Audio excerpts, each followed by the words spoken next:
Ici, nous sommes dans ce qui est pour moi le dernier oasis encore vierge, ayant échappé aux constructions, au bétonnage.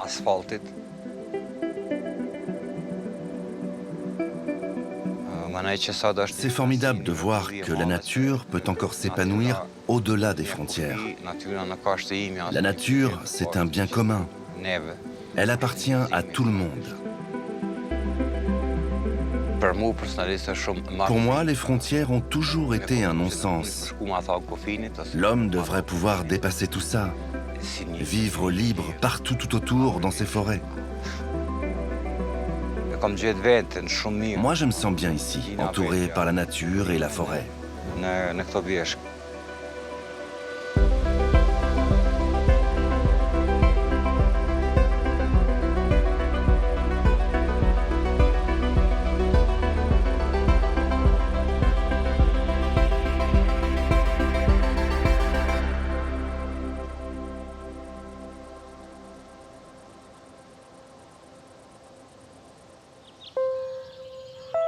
Un ruban de nature insoupçonné parcourt l'Europe sur plus de 12 000 km. 3 000 réserves naturelles, à travers les plus grands écosystèmes de notre continent, forment une ligne de vie, le long d'une ancienne ligne de mort, celle du rideau de fer. Au lendemain de la Seconde Guerre mondiale, l'Europe est coupée en deux par une barrière infranchissable qui sépare les pays communistes du bloc de l'Est des grandes puissances occidentales. Depuis la mer de Barents, dans le Grand Nord Arctique, jusqu'à la péninsule balkanique, des milliers de kilomètres de murs, de no man's land et de patrouilles en armes forment la frontière la plus militarisée du monde.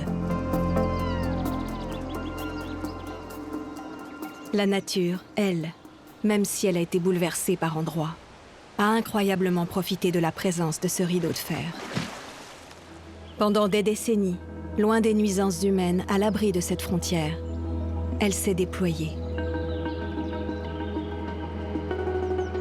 Aujourd'hui, pour protéger ces espaces d'une valeur inestimable, répartis le long de l'ancien mur de fer, des acteurs de la conservation de 24 pays s'unissent dans l'un des plus ambitieux projets de préservation de l'environnement au monde, la ceinture verte européenne. Dans les Balkans, la ceinture verte traverse des écosystèmes parmi les mieux préservés du continent. Le rideau de fer, puis les conflits qui ont émaillé l'histoire de la région et sa géographie, ont toujours rendu l'accès à ces territoires difficiles. En 1989, le rideau de fer tombe, puis débute peu de temps après la guerre de Yougoslavie. Elle s'étalera sur près d'une décennie. Avec le retour de la paix dans la région, scientifiques et défenseurs de l'environnement purent enfin retrouver ces remarquables écosystèmes. Depuis, ils cherchent ensemble à conserver ce patrimoine. Dans les Balkans, la nature est devenue plus qu'ailleurs un vecteur de rapprochement au-delà des frontières. Parmi ces territoires enfin accessibles, les montagnes escarpées de Proklettier.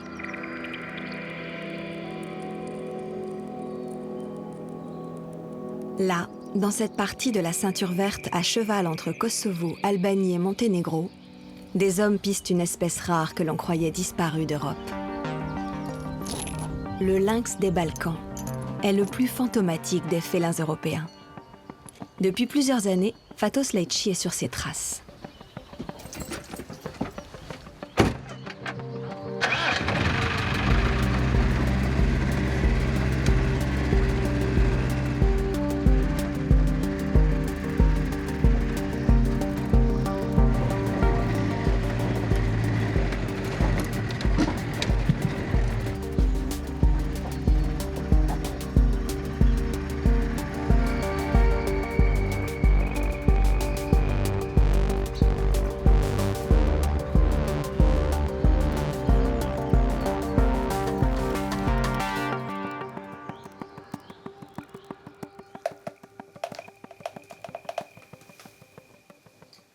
Depuis plusieurs années, son chalet est devenu le quartier général de son association qui travaille au recensement et à la protection du félin.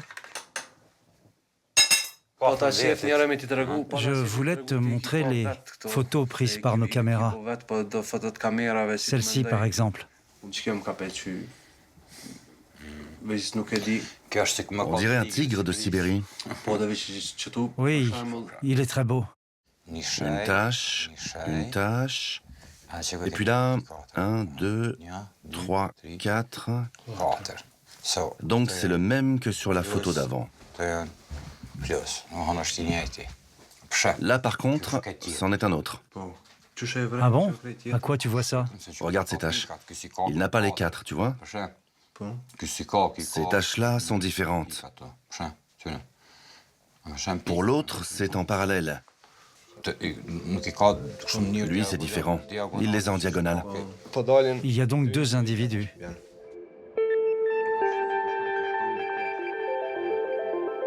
Le lynx est le plus grand félin d'Europe. Ici, celui que l'on appelle le tigre des Balkans a longtemps été porté disparu, jusqu'à sa redécouverte dans les années 2000. On ne connaît pas avec certitude le nombre d'individus qui vivent dans le massif de Proklettier. Il serait une 50aine tout au plus. Une population précieuse. Le tigre des Balkans est l'un des mammifères les plus menacés au monde, en danger critique d'extinction. Il est aussi l'un des plus difficiles à observer.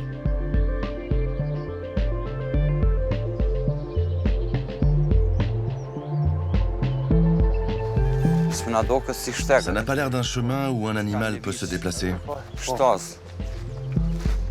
Grâce au travail acharné de Fatos et de son association, le Kosovo a créé en 2012 un premier parc national autour du massif de Proklettier. Cette réserve a permis l'élargissement d'un corridor vital emprunté par le lynx des Balkans. Ainsi, il peut maintenant se déplacer librement le long de la ceinture verte jusqu'en Macédoine du Nord, en passant par l'Albanie. Fatos participe à un projet de grande envergure, mené conjointement par des associations albanaises et kosovares. Aujourd'hui, pour tenter de cartographier le territoire du lynx dans cette forêt du Kosovo, il va installer tout un réseau de caméras. Tous veulent mieux comprendre les habitudes du lynx et mieux expertiser l'état des populations. Ah, ici c'est vraiment un sentier. Regarde, les animaux sont passés par là. C'est tout piétiné. Qu'est-ce que t'en penses? Ça me paraît bien. On installe une caméra ici. Comme ça, quand l'animal arrive de derrière le sentier là-bas... Ouais, c'est ça. On va en mettre une là-bas et une ici. On y va.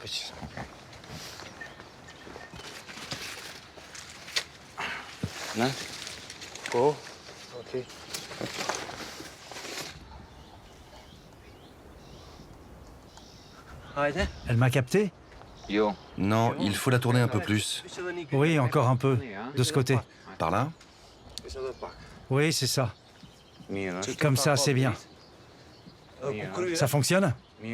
Oui, c'est bon. Si on installe la caméra ici, c'est parce qu'on est proche de la frontière avec le Monténégro. Et on pense que c'est peut-être le couloir où passent les lynx qui se promènent dans cette partie du Monténégro. On ne sait pas d'où ils viennent. Ce sont les caméras qui nous le diront d'ici 4 ou 5 mois.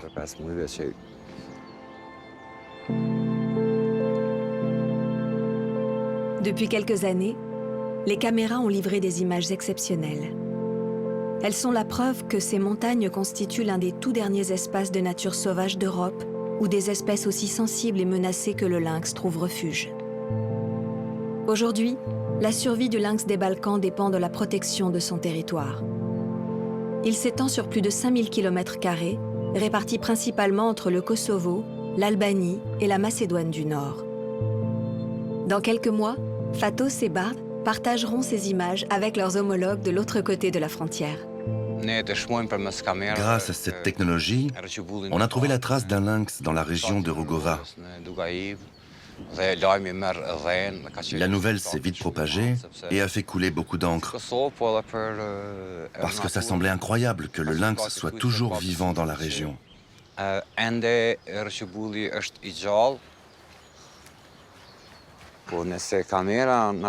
Si la caméra capte un nouvel individu, ce sera une super nouvelle.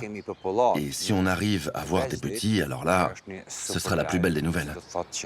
Ça signifierait que le lynx a progressivement commencé à se reproduire.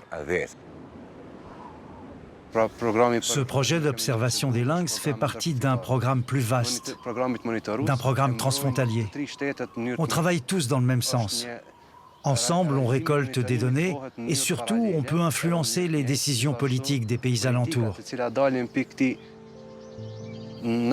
Pour le moment, on se contente d'observer. Mais un jour, on voudrait pouvoir réintroduire ici des lynx venant des pays voisins. Au Kosovo, on n'a recensé que 2 lynx. On espère qu'il y en a plus chez nos voisins. Mais la population globale reste faible dans les Balkans. Il en faudrait 150, voire 200, pour pouvoir sauver l'espèce.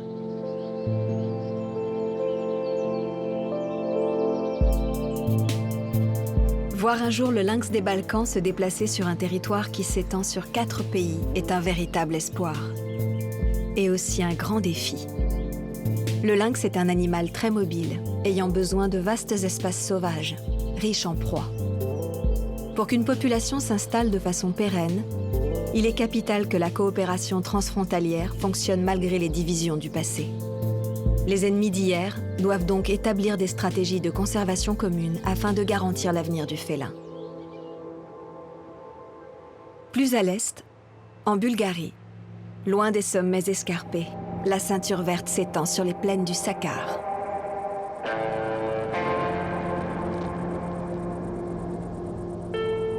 Nous voici aux portes de la mer Noire, tout au bout de l'ancien rideau de fer.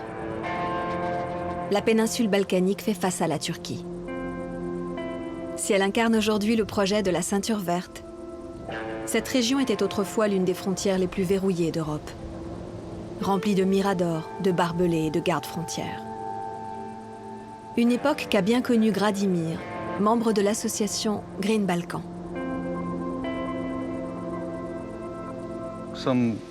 J'ai passé toute mon enfance ici. C'était une barrière infranchissable qui divisait littéralement l'Europe en 2 blocs qui s'opposaient. À l'époque, il était strictement interdit de venir jusqu'ici. Il y avait des contrôles partout.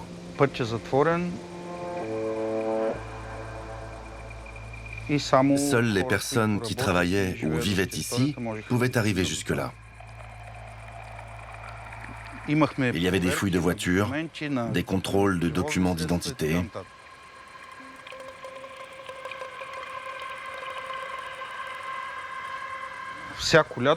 Chaque été, avec mes amis, mes cousins, on passait nos journées en pleine nature, dans la forêt ou près de la rivière.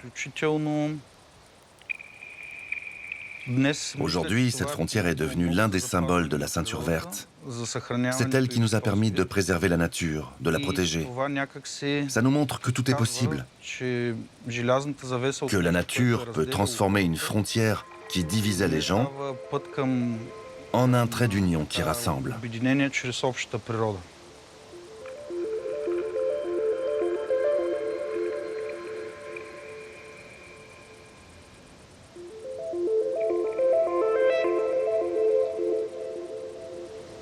Ici, le ciel a toujours été dominé par un rapace remarquable, un joyau de la biodiversité européenne, l'aigle impérial. Cette espèce a longtemps bénéficié, avec la présence du rideau de fer, de conditions propices à son développement. La végétation était contrôlée, les proies accessibles. Mais avec sa chute, les rapaces ont tout simplement déserté la zone. Depuis quelques années, l'aigle impérial fait un timide retour dans le ciel bulgare, grâce au travail de quelques passionnés. Des dizaines de kilomètres de barbelés rouillés et des guérites désaffectées témoignent d'une période où l'accès à ces vastes plaines était strictement contrôlé. Pendant la guerre froide, le Sakar était l'un des principaux greniers à grains de l'ex-URSS. Des milliers de familles travaillaient dans les kolkhozes, ces fermes collectives mises en place par le pouvoir soviétique. Avec la chute du régime en 1990, beaucoup disparurent. Laissées en friche, des centaines d'hectares de pâturages et de cultures furent recouvertes d'une végétation envahissante. Un paysage devenu trop fermé pour les rapaces. La plupart quittèrent la zone, pour retrouver des terrains de chasse plus favorables. Pavlin Zelev fait partie d'une nouvelle génération d'éleveurs venus s'installer et travailler sur ces terres délaissées.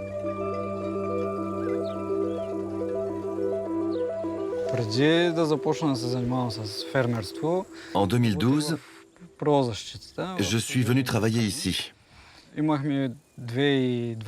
J'ai participé à un projet de réintroduction du faucon cresserelle avec l'association Green Balkan. Quand tu t'intéresses à la biologie et à l'écologie, c'est plus simple de devenir éleveur parce que tu comprends plus facilement les mécanismes qui ont lieu dans ta ferme et ses alentours.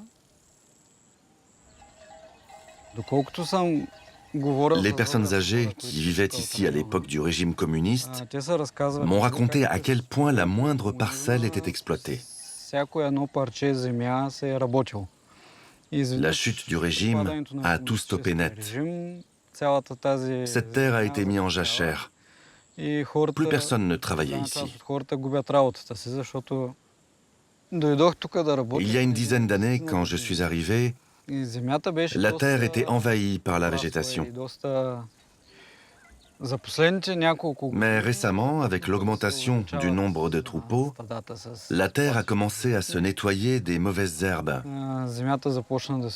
et des pâturages mieux entretenus se sont développés. La surface de terre cultivable a aussi augmenté, ce qui a permis de trouver du travail dans la région pour nous les jeunes.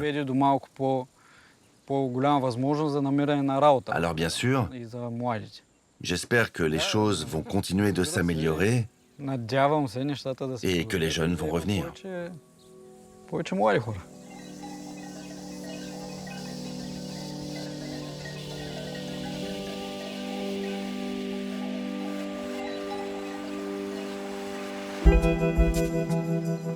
Dans le Sakar, le retour des paysans et de leurs troupeaux qui vivent en semi-liberté amorce cette réconciliation entre l'homme et la nature.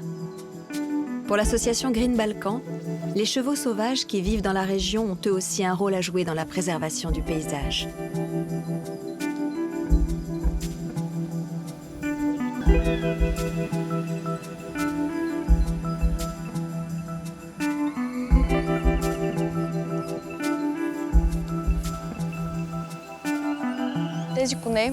Ces chevaux ne viennent pas de cette région, mais ils sont adaptés à ces conditions car c'est une race qui s'élève dans des milieux montagnards.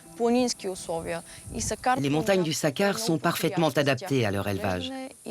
Et c'est uniquement grâce à cette espèce, les chevaux Karakachan, que ce paysage peut être entretenu. En broutant l'herbe et les buissons, ils aident le paysage à se conserver et à ce que cette terre ne soit pas envahie par les mauvaises herbes.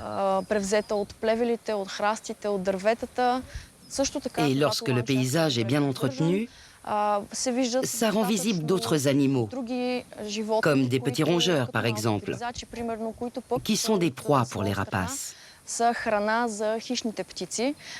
En entretenant le paysage, on aide le cycle naturel de la chaîne alimentaire.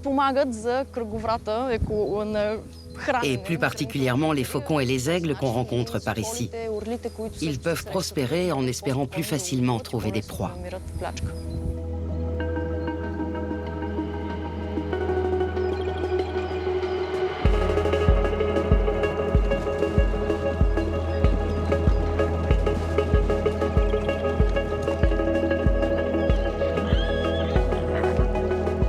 Concilier nature et activité humaine pour protéger au mieux les espèces. C'est aussi l'une des ambitions de la ceinture verte. Partis en même temps que les paysans et leurs troupeaux, les rapaces reviennent donc progressivement. Mais les populations restent fragiles. Pour l'ONG bulgare Green Balkan, leur protection passe par une coopération entre éleveurs, chercheurs et protecteurs de la nature.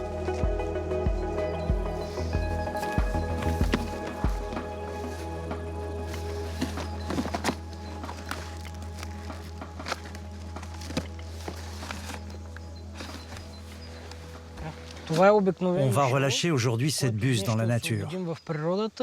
On va d'abord lui mettre un anneau en métal pour l'identifier. Elle a passé 4 mois dans notre centre.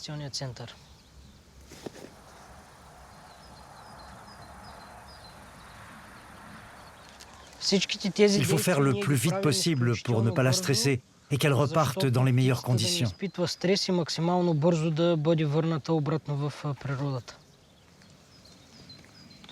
On va lui mettre un peu de talc, un peu partout sur les ailes.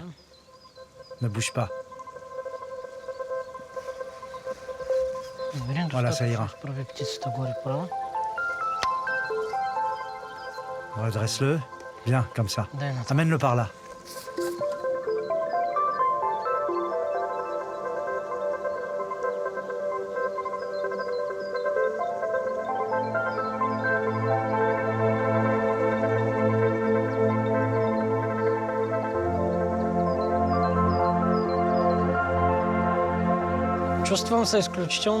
C'est toujours très émouvant de voir un oiseau reprendre sa liberté.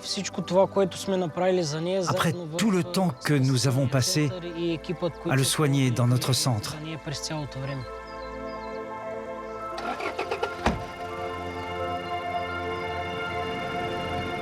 Aujourd'hui, il ne reste plus qu'une trentaine de couples reproducteurs d'aigles impériaux dans le pays. Et c'est ici, dans le Sakar, que se trouve la quasi-totalité des nids. La vigilance doit être permanente pour sauver ce rapace, l'un des symboles de la Bulgarie.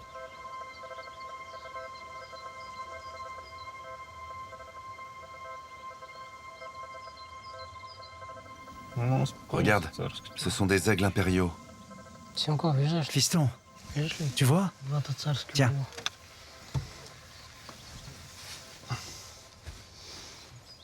Ce n'est pas un hasard si une grande partie des couples se sont installés dans cette région. Les vieux peupliers sont un super habitat pour eux. Il y a 15 ans, il n'y avait que 4 nids ici. Absolument. Et regarde maintenant.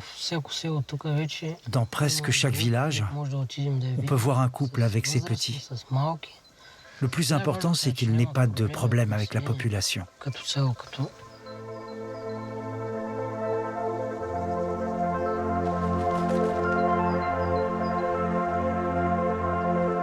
Adulte, l'aigle impérial mesure près d'1 mètre, pour un poids de plus de 3 kilos. Il est l'un des plus grands rapaces d'Europe. Il plane sur les champs ouverts, à la recherche de ses proies, qu'il repère grâce à une vue particulièrement aiguisée. L'aigle impérial est un prédateur hors pair. Il régule la population de rongeurs et joue ainsi un rôle écologique majeur dans l'écosystème de ces plaines cultivées. Mais son cycle de reproduction est lent et fragile. Ce n'est qu'à l'âge de 4 ans qu'il atteint sa maturité sexuelle. Et les aigles forment des couples monogames qui donnent naissance dans le meilleur des cas à 2 poussins par an. Il est donc capital de suivre son développement de près pour lui donner les meilleures chances de survie. Surtout qu'aujourd'hui, de nouvelles menaces rôdent.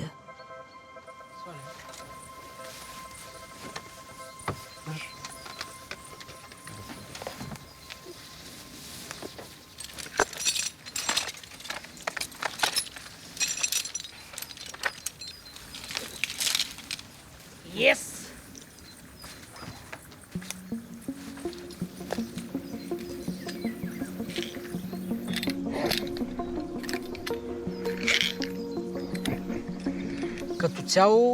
On essaie de les déranger le moins possible. Il faut les descendre, les baguer et les remonter dans leur nid rapidement.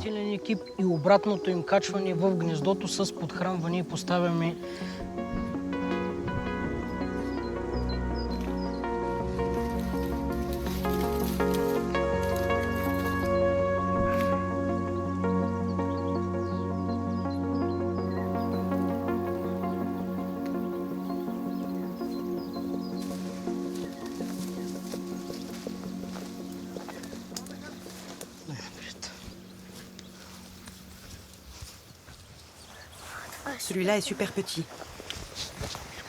Allez, on sort. Va mettre des gants. Il n'y en a pas. Dans la petite valise. On va prendre les mesures.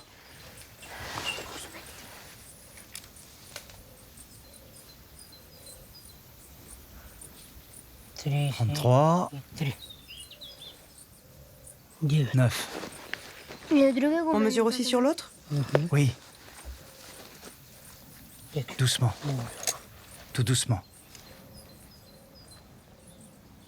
Une des choses les plus importantes, c'est la sensibilisation des habitants de la région, pour qu'ils comprennent l'animal et qu'ils aient envie de le protéger. Pour les aigles impériaux, le plus grand danger est de se faire tirer dessus par des braconniers. L'autre risque, c'est la présence humaine, qui peut perturber la fabrication des nids, et donc la reproduction des aigles. Enfin, on a déjà vu des oiseaux blessés par des câbles électriques.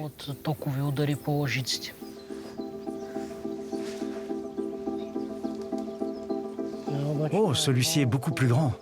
50. Bien. Lâche, fiston.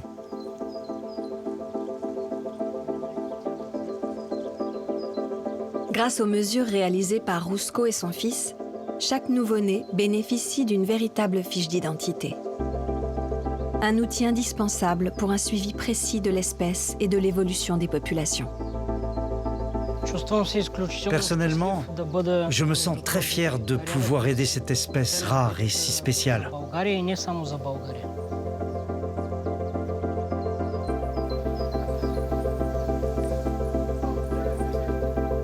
Comme le lynx des Balkans, l'habitat de l'aigle impérial doit être vaste et continu afin qu'il puisse prospérer. La ceinture verte occupe une frange large de plusieurs kilomètres autour de la frontière entre la Bulgarie, la Grèce et la Turquie.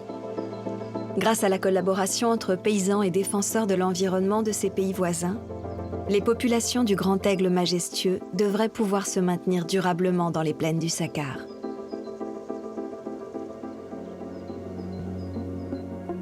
Plus à l'ouest, le long de la frontière bulgaro-grecque, le relief se fait plus encaissé. Ici, le tracé de la ceinture verte passe par d'impressionnantes montagnes. Les Rhodopes. Pendant la guerre froide, sur ces territoires peu habités, seuls quelques miradors et barbelés marquaient la démarcation est-ouest. Ce massif est le royaume de l'ours brun. Depuis la nuit des temps, les plantigrades évoluent dans ce qui est l'une des plus anciennes forêts d'Europe. Une nature brute et sauvage, un écosystème riche et productif, offrant aux ours de parfaites conditions de vie. Aujourd'hui, alors que le rideau de fer est tombé et que les hommes sont à nouveau autorisés à pénétrer dans ces forêts pour l'élevage ou l'exploitation du bois, un nouvel enjeu se pose. Comment cohabiter avec ce voisin pour le moins impressionnant et gourmand?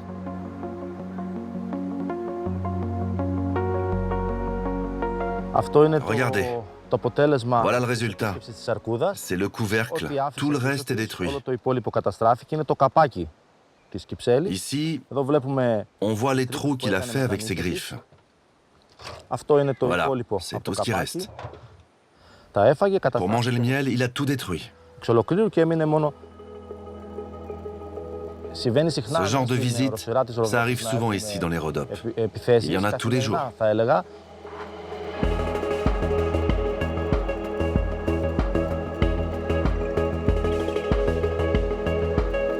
Environ 200 ours bruns vivent aujourd'hui dans les montagnes Rhodopes.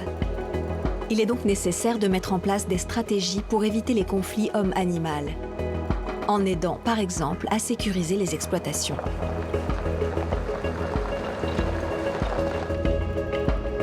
C'est l'une des missions d'Irini, ranger du parc national des Rhodopes. Elle retrouve Yorgos Mertzanis, qui coordonne avec l'association Callisto le suivi de la population d'ours dans la région.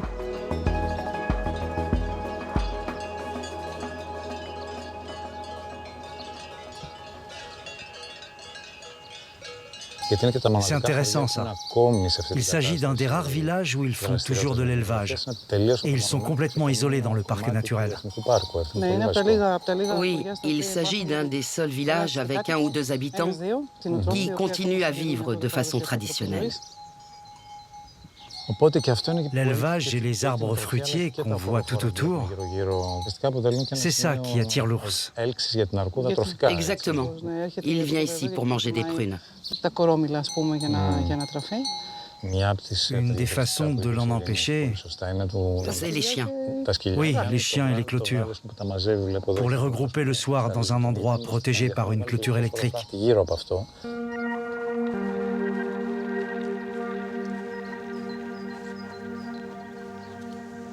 À la construction du rideau de fer, les rares communautés pastorales présentes dans ces montagnes ont dû abandonner leurs terres. Les vestiges de ces hameaux délaissés témoignent encore de cette présence humaine passée. Mais les vergers et les arbres fruitiers abandonnés par ces hommes ont profité aux ours, qui ont pris leurs habitudes sur ces terres. Au fil des années, la population d'ours bruns dans les Rhodopes a considérablement augmenté, au point d'être perçue comme un potentiel danger par les communautés rurales, revenues depuis la chute du rideau de fer. Harmoniser une cohabitation durable entre l'homme et le plantigrade est un enjeu écologique colossal. L'ours brun est une espèce dite parapluie, un animal clé, occupant un large territoire, dont la protection permet celle de toutes les espèces qui y vivent. Là où vit une espèce parapluie, vivent une multitude d'autres espèces qui constituent la biocénose. Et au sommet se trouvent les grands mammifères, mais les mammifères qui ont une influence assez prononcée sur l'équilibre de ce système. Il suffit de vous dire que, par exemple, les ours, à cause de leur mouvement à grand rayon, sont des transporteurs de graines, et à travers leurs excréments, et bien sûr à cause de leur régime alimentaire. Donc ils replantent des arbres fruitiers là où ils n'existent pas. Donc ils recréent des mini-écosystèmes là où ils évoluent. Les données télémétriques nous ont permis de constater qu'un ours adulte mâle peut avoir une surface d'activité qui peut couvrir une surface de 250 km². Donc c'est énorme quand même.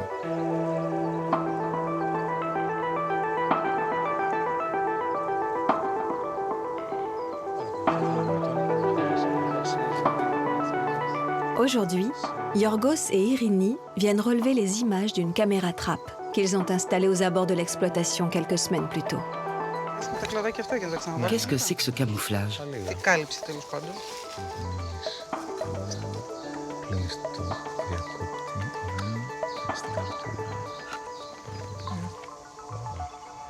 Voyons ça. On regarde le premier. Le voilà. Il sort de la forêt. Oui, il est très beau. Il cherche des fruits, je pense. Oui, il cherche à manger. Il fait attention au début. Il suit le bord de la forêt. Oui, il est prêt à disparaître s'il sent en danger. Et il mâchouille quelque chose? Il a pris quelque chose? Une branche ou un bourgeon. Les bourgeons du printemps ont des protéines. Et ils permettent de nettoyer le système digestif, rester inactif pendant l'hiver.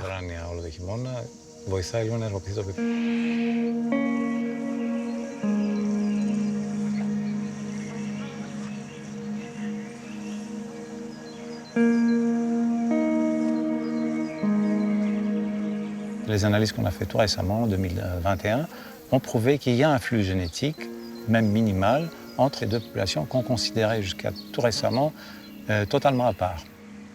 On se trouve dans une zone de la ceinture verte. Ces frontières physiques étant abolies depuis des décennies maintenant, ça a énormément facilité ce mouvement naturel des individus des populations des grands mammifères de part et d'autre des frontières, ce qui renforce génétiquement une population et la rend plus viable pour l'avenir, mais aussi qui augmenterait ses effectifs du point de vue reproductif.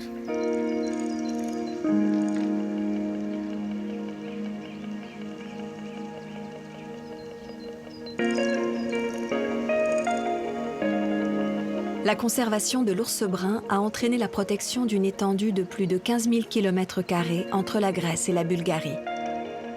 Le rideau de fer a ainsi laissé place à une dizaine de parcs et de réserves naturelles le long de la frontière.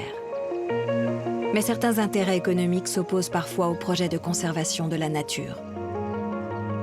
C'est le cas dans la région du lac Skadar, à l'autre extrémité des Balkans, là où la ceinture verte relie Monténégro et Albanie.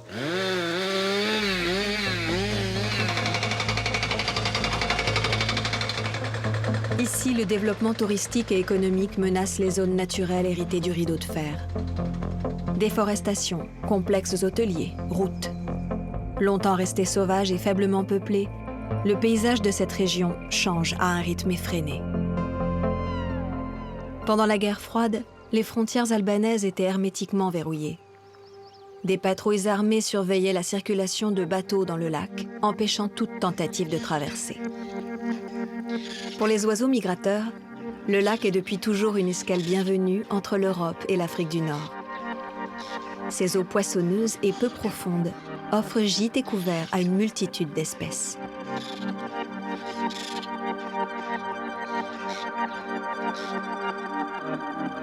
Les nombreux projets immobiliers pourraient mettre à mal l'équilibre fragile de cet écosystème et défigurer ce paysage unique. Alors, des femmes et des hommes issus des deux côtés de la frontière se mobilisent pour sa préservation. Il est prévu de construire ici une cinquantaine de villas destinées à la vente ainsi qu'une marina pour yachts de luxe. C'est un projet beaucoup trop gros. Les investissements sont d'environ 200 millions d'euros. Et selon moi, un projet de cette envergure n'a tout simplement pas sa place sur le lac de Skadar.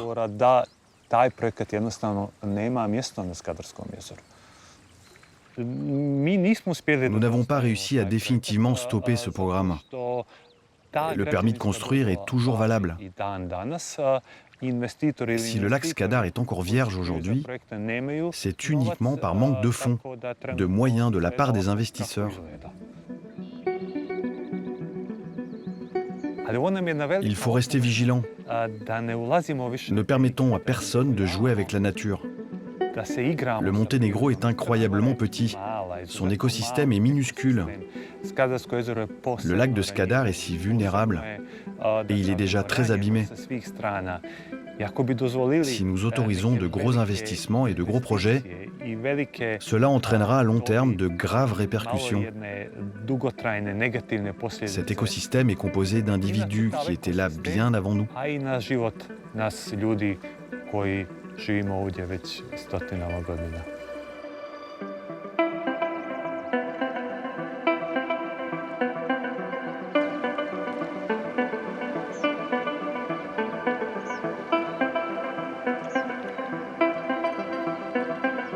Alors que les autres espaces naturels de la côte adriatique se bétonisent, la région du lac Skadar est encore relativement préservée de l'urbanisation galopante.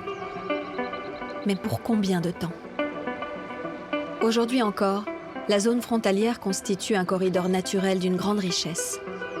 Le lac Skadar est le plus grand lac de la péninsule balkanique.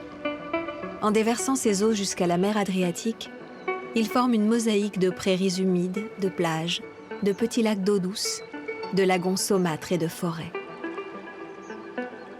Le lieu est si beau que le régime de Tito en avait fait un parc national dès 1983 du côté monténégrin.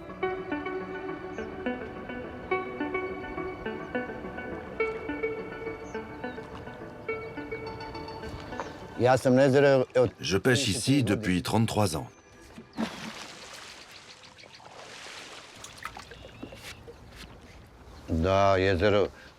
C'est le plus grand lac des Balkans. Il ressemble à une mer.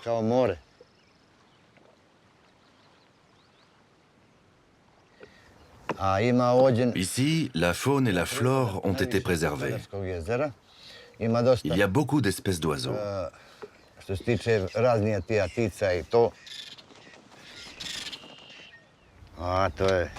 Il y a notamment beaucoup de pélicans. C'est l'une de nos richesses.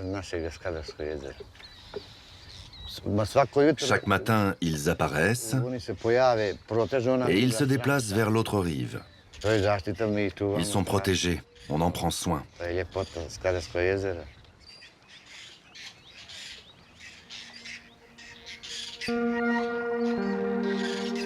Je resterai toute ma vie près de cette merveille.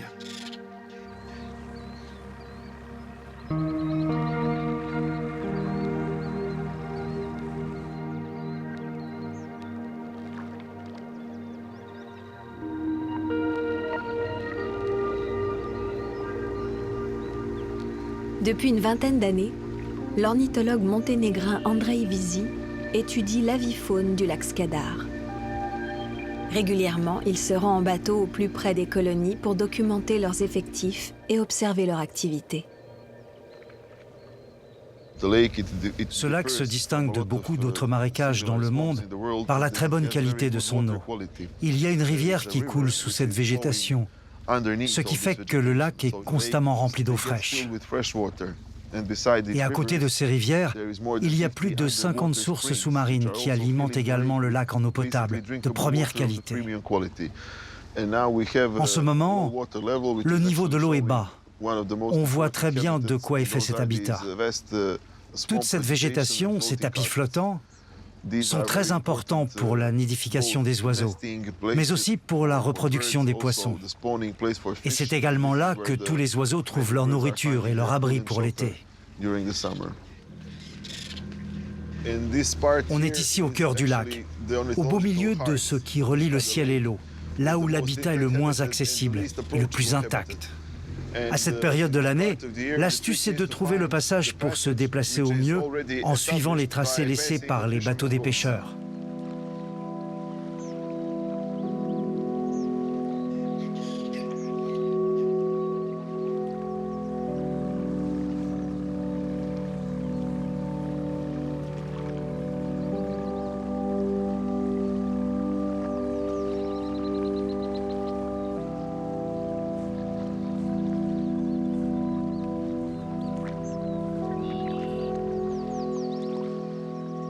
Bien à l'abri dans ces marécages, des centaines de guifettes moustaques viennent se reproduire chaque début d'été.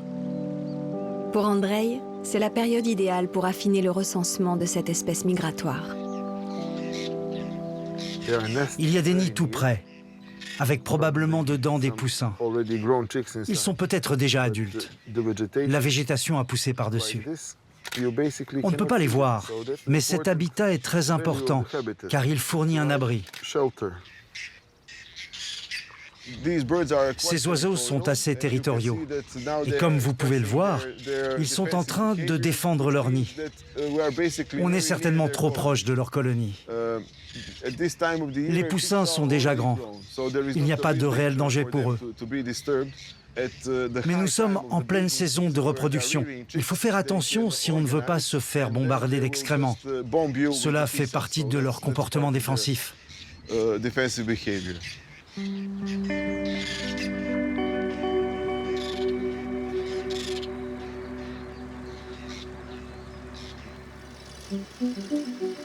Parmi toutes les espèces d'oiseaux présentes autour du lac Skadar, le pélican frisé fait l'objet d'une attention toute particulière. Avec ses 3 mètres d'envergure, ses plumes blanches argentées et son énorme bec orange, il est le plus grand oiseau d'eau douce au monde, et le plus rare aussi. À la fin du XXe siècle, il restait moins de 1000 couples dans le monde. Grâce à de strictes mesures de protection entre l'Albanie et le Monténégro depuis quelques décennies, comme la création d'une zone d'exclusion autour des colonies pendant la période de reproduction, l'espèce a échappé de peu à l'extinction. Au lac Skadar, le retour du pélican frisé est un franc succès. En à peine 10 ans, la population a fait un bond de 400%.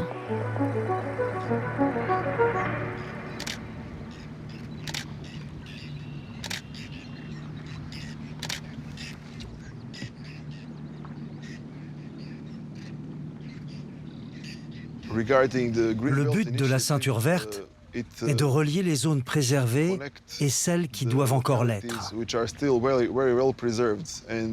Et les oiseaux sont emblématiques de cette initiative, car ils peuvent se déplacer facilement dans chaque zone, que ce soit des forêts ou des zones humides. Si le monde s'inspirait des oiseaux et de leur manière de se déplacer, il n'y aurait plus de frontières. Les oiseaux sont un modèle pour la protection de la nature au niveau transfrontalier.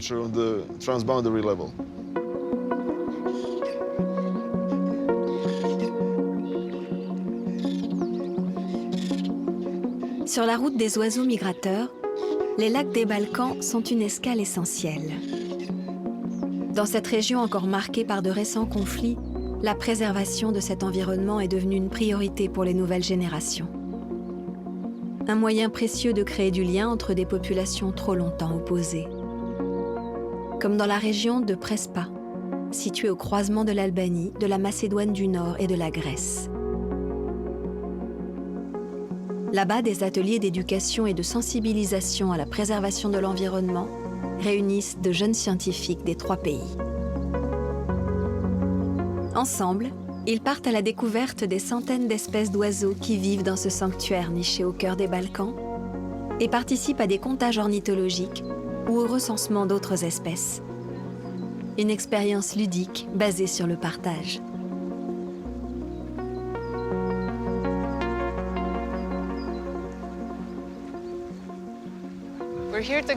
Nous sommes avec un groupe d'étudiants originaires de 3 pays, l'Albanie, la Grèce et la Macédoine du Nord, tous voisins des lacs Prespa.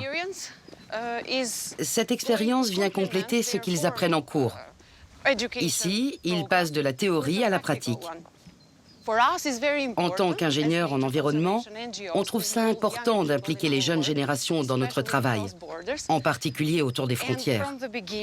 Rassembler des étudiants dans cette région, ça nous permet de créer un groupe de défenseurs de l'environnement, tout autour du bassin des lacs Prespa, et non pas uniquement dans notre pays.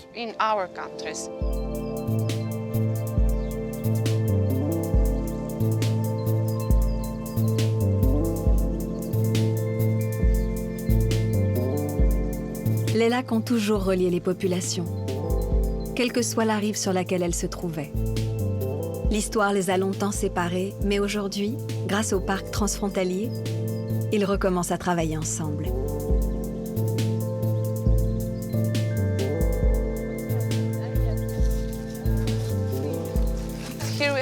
Alors, cet oiseau, c'est un Sylvia atricapilla en latin, le bonnet noir.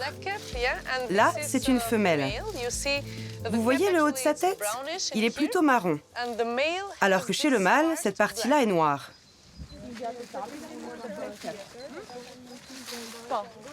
Le plus important est de les rassembler, de créer des amitiés et de créer les graines d'une future coopération, les graines de futurs partenariats qui pourraient apparaître. Et nous avons eu de jolies histoires avec ceux qui ont participé à nos cours d'été et qui travaillent maintenant dans des bureaux locaux. C'est donc important à bien des égards, même si nous ne le réalisons pas pour l'instant. Il faut du temps pour voir l'impact de l'éducation.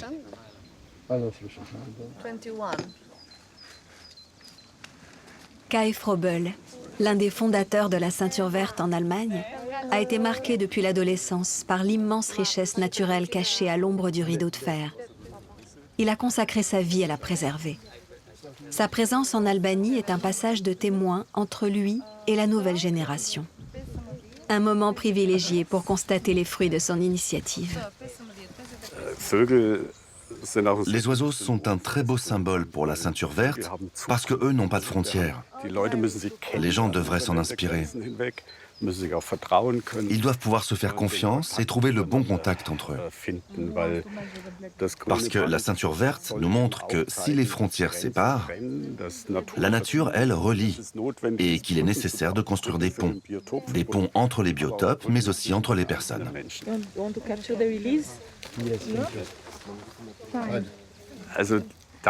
Autrefois, quand l'idée a émergé entre l'Allemagne de l'Est et de l'Ouest, les contacts étaient très restreints. Parfois, on pouvait se rencontrer. Je pouvais aller de l'Ouest à l'Est, mais le contraire était totalement exclu. Aujourd'hui, après la chute du rideau de fer, nous sommes en paix. Il n'y a plus de frontières. C'est une énorme différence avec la situation d'avant. Et Dieu merci, c'est beaucoup mieux ainsi.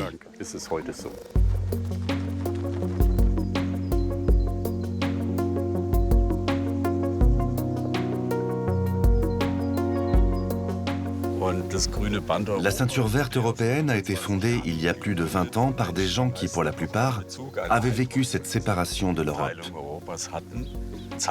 C'est une partie de l'histoire contemporaine qu'il faut enseigner. Ce sont des paysages de la mémoire. Ils sont nés d'une situation politique que nous n'aurons, espérons-le, jamais à revivre. Et la nature, en reprenant ses droits, nous le rappelle.